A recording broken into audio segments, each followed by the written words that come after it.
Well, hey, Life on Robbers. And, I was just looking at this current issue of Games TM.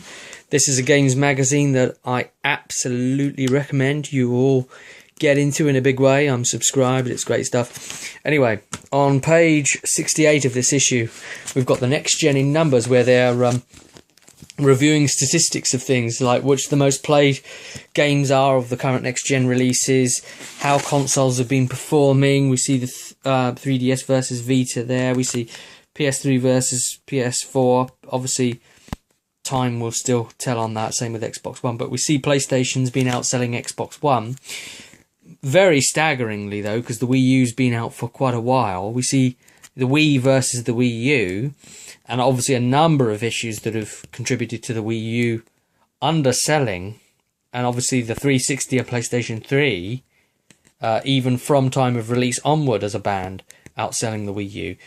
And you remember the video I made before about Nintendo, and they're really starting to lose the plot. And, that wasn't popular for some of the fanboys and stuff, but, it has been proven right that Nintendo are on a decline. I mean, really, it's sort of head in the sand situation if you actually can't see that. But, that's fine. But what I really am here to talk about today, aside from all these wonderful, wonderful statistics everywhere, is this.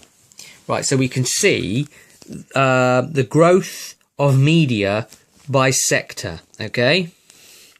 So right at the bottom, we see that magazine publishing, ironic that, isn't it, seeing as what we're looking at, is down by a minus 9.4%, right?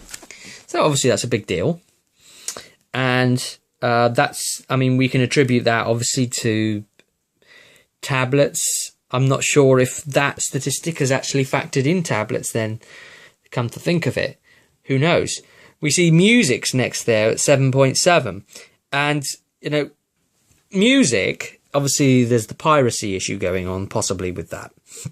Then we've got radio, which you can see, traditionally ties in with music anyway, doesn't it? And then next up, those are the losses. Then we have the gains here. So filmed entertainment has gained 1.1%. Now, even though that looks, small, that is still a gain. They've come from something that was already high and increased a bit more. So that's perfectly in a healthy place right now. But I think what is unhealthy is actually the state of cinema right now. And I think we're at a point where TV shows are better, just as a better product for the consumer. And then we can see mobile and wired internet have flown up, anything of that sort of media.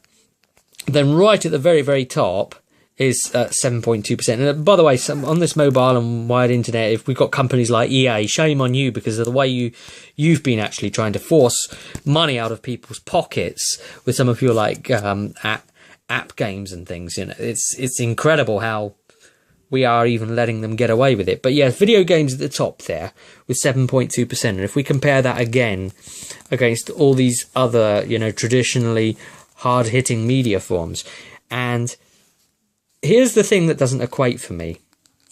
The video games industry has grown yet again. All right? It has never been stronger, perhaps. Okay?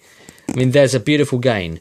Yet, we are in the midst of a time when computer games companies, they're talking about piracy, they're talking about, they're scared of the brick and mortars stores selling pre-owned games because it's doing them out of sales and it's harming the industry, and it's this and it's that, and there's video game companies having to shut down and close up or amalgamate with other ones or be taken over, and all of these things happening, yet video games have never been stronger.